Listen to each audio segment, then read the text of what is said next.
Good morning, dear students. Today I am going to explain you about the structure and life history of Plasmodium vivax with reference to the malarial parasite. In the previous class, we have discussed about the general characters of phylum Protozoa and its classification. Let me start with this Plasmodium vivax. As you know that this Plasmodium vivax is the causative agent for the malaria, one of the deadliest disease in the earlier times. And actually speaking, this is being transmitted through an invertebrate vector, that is Anopheles mosquito. You know that this Anopheles mosquito, particularly the female Anopheles mosquito, is the one which is acting as a vector, that is the transmitting agent in the transmission of this malaria disease, but not the male Anopheles mosquito. You know that the male feeds on the plant secretions, it will never feed on the human blood or the vertebrate blood, but it is only the female Anopheles mosquito. So in this slide you will observe some images related to this Plasmodium vivax life history. On the top left hand side you will see the trophozoite stage of the Plasmodium, that is the feeding stage which is there inside the blood of man, and below that there will be a stage what is known as signet ring stage. It is one of the stages of the life history of this Plasmodium, and below which there will be a slide or the image which is showing the Scuffner's dots, which is an intermediate stage that is there in its life history. And on the right hand side you will see some hemozoin granules or the crystals that are found in the food vacuoles, and below which there will be a stage called Rosette stage. You know that this Plasmodium is the parasitic protozoa which causes malaria. And this Plasmodium, which infects red blood cells in mammals including humans, birds, reptiles and other animals too. And it occurs worldwide, especially in tropical and temperate zones. Now coming to its taxonomic position, it belongs to phylum kingdom Animalia and subkingdom Protozoa, and phylum Protozoa, class Sporozoa, family Plasmodidae, genus Plasmodium. And there are 4 species of Plasmodium which causes malaria, the different types. The following is the list of which: Plasmodium vivax, Plasmodium falciparum, Plasmodium malariae and Plasmodium ovale. So this is the fine structure of Plasmodium vivax, the ultrastructure as seen under electron microscope.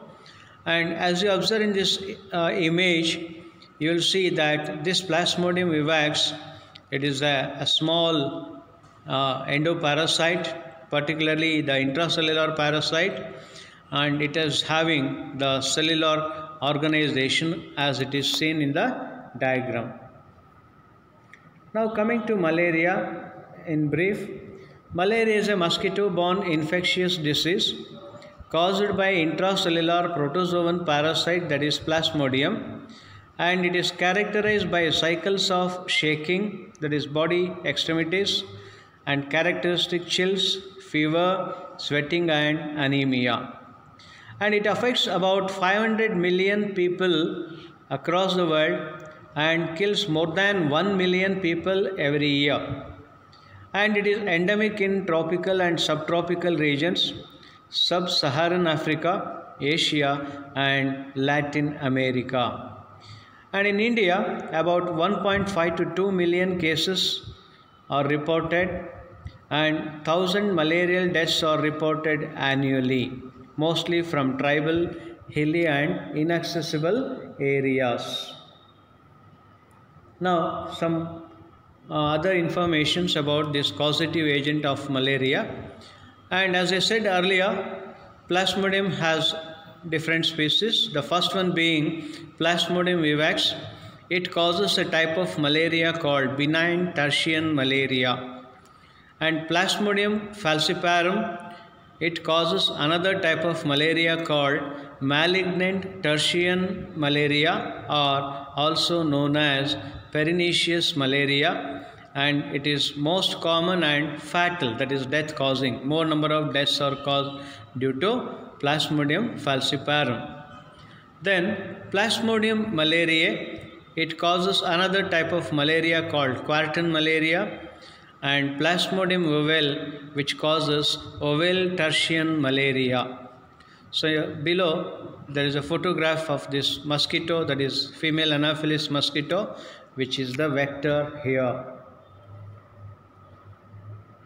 And this Plasmodium is a digenetic parasite, that is, it has two hosts, a vertebrate host in which reproduction is asexual, that is in human, and this human host is referred to as an intermediate host, and a blood-sucking insect in which sexual reproduction takes place, which is called definitive host, which is nothing but mosquito. So one thing is clear, that there are two hosts, a vertebrate host and a invertebrate host. Vertebrate host will be humans and invertebrate host will be mosquito. Then the infective stage in humans, it is referred to as sporozoites, and this infective stage of the mosquito is referred to as gametocytes. And in the intermediary host, there will be a stage called liver stage. As the name itself suggests, the parasite resides in the hepatocytes or the liver cells for a period of about 6 to 14 days, and in the blood of man for about 48 to 72 hours, and incubation period is of about 21 days. Now a brief note on life cycle of Plasmodium. It can be divided into three stages: exoerythrocytic stage, which is found in the liver of man. So as it is outside the erythrocytes, that is red blood cells, it is called exoerythrocytic stage. Then comes the second stage called erythrocytic stage. As the name itself suggests, it is a stage present inside the orbices of man. Then sporogonic stage, it is the stage found in the mosquito body, particularly the female Anopheles mosquito. So this picture will give you a clear idea about what are the different stages of this parasite, that is Plasmodium. As you see on the left hand side, the stages are shown inside the body of the mosquito, and on the right hand side it is the stages shown inside the human body. And as you observe here, when an infected mosquito, female Anopheles mosquito, bites a human, it releases thousands of sporozoites, and those sporozoites are the infective stages, as I said earlier, and these sporozoites travel through the blood, reaching the liver and entering the hepatic cells or the hepatocytes. And some of these sporozoites which are found inside the liver, they remain dormant, and that stage is called hypnozoid stage. However, those other sporozoites which start eating the contents of the liver cells, they will burst the mature liver cells, and that stage is called merozoites. And these merozoites can be divided into micromerozoites and macromerozoites, and those merozoites will travel through the blood, and meanwhile they start entering or invading inside the orbices.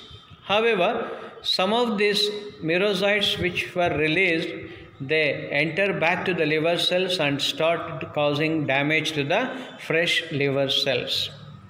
And those merozoites which enter the erythrocytes, that stage is referred to as trophozoite stage, and these trophozoites start eating the contents of the orbices, particularly the hemoglobin, and they will transform into next stages, and one of the important stage is called scission stage.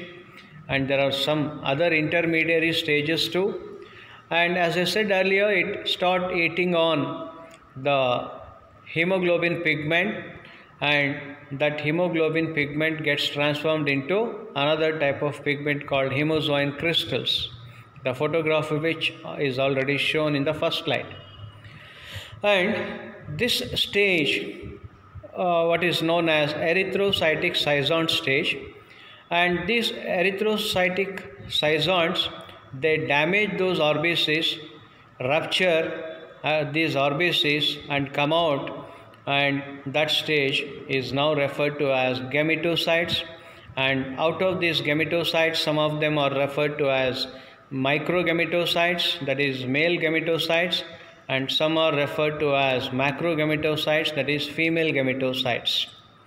And such gametocytes are being picked by female Anopheles mosquito. So when a healthy Anopheles mosquito bites an infected man, that will enter into the body of the mosquito, where they travel through the gut region, okay, and then they will enter into the gut of the mosquito body.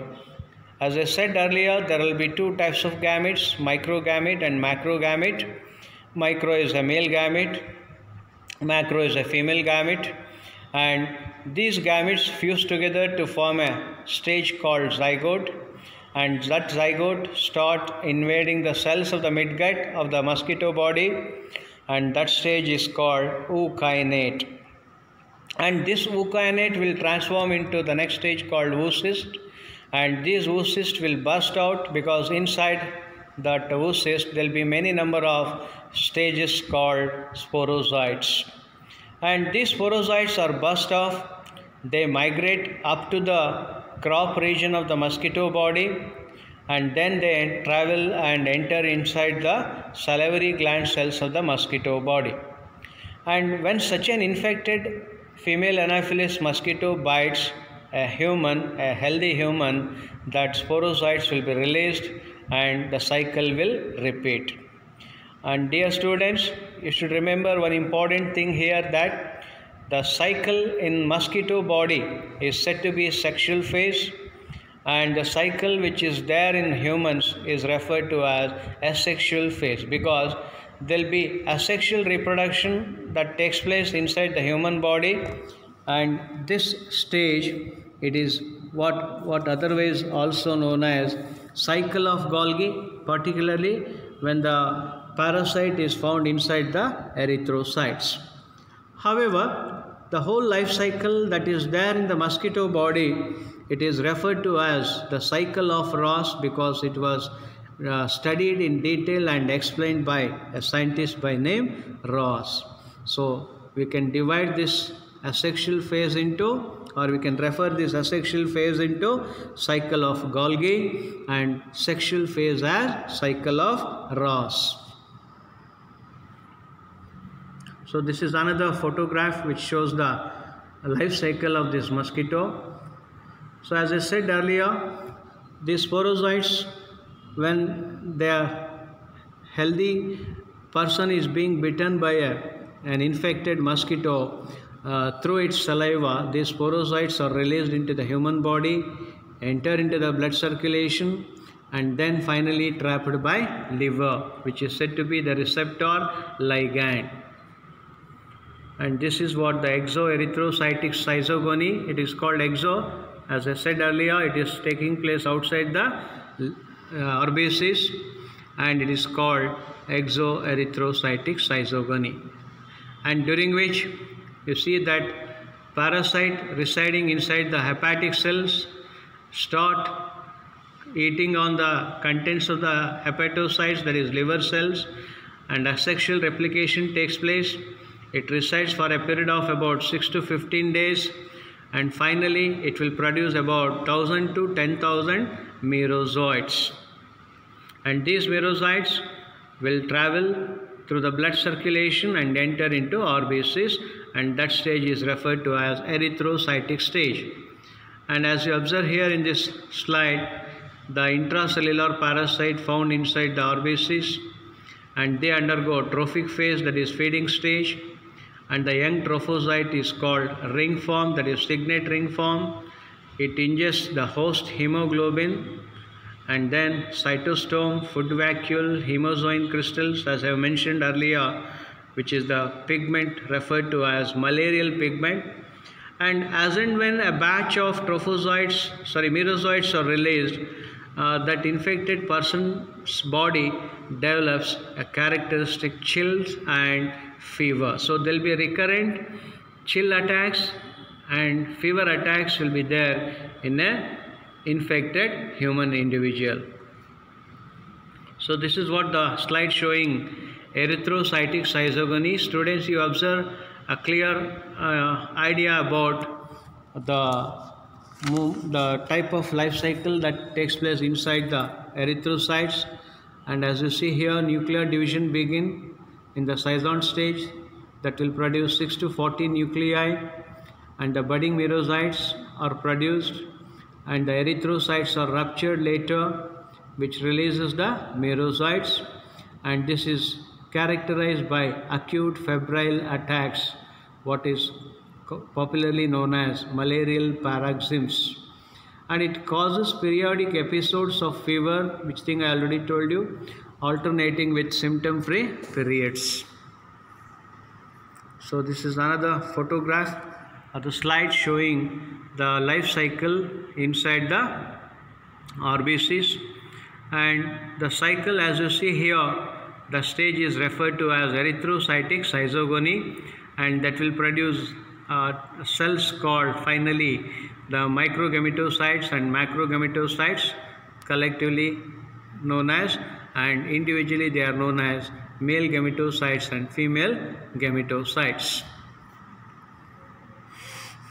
Now about the process of the phenomenon called exflagellation. Students, as you observe in this slide, there will be some flagellar outgrowths or coming out of the parasite body, and that phase is referred to as exflagellation, and it is most obvious. So each cell is going to produce 8 gametes, which are called microgametes, and this is what sporogony, which occurs inside the body of the mosquito, and its duration is about 9 to 21 days, where there will be fusion of micro and macrogametocytes, as I told you already, that will produce a stage called zygote. That zygote will be developing into a stage called ookianate, and that will enter into the gut epithelial cells of the mosquito body, and then the sporozoites are released, and those sporozoites will enter back again into the human body to repeat the cycle. As I said earlier, sporozoites are released, sporozoites migrate through hemocoel, and sporozoites invade salivary glands, stored in salivary glands of mosquito, and released into the human body when mosquito bites another person. So this is another image of the slide showing the different stages of its life cycle in a different way, and this is another slide showing the life cycle of this Plasmodium vivax. So dear students, I hope you understood the whole life cycle of this malarial parasite which causes malaria disease, which is nothing but Plasmodium life cycle. And with this, let me stop at this level, and in the next class let me continue with the symptoms of malaria and other such information pertaining to Plasmodium vivax. Thank you. We'll meet again in the next class.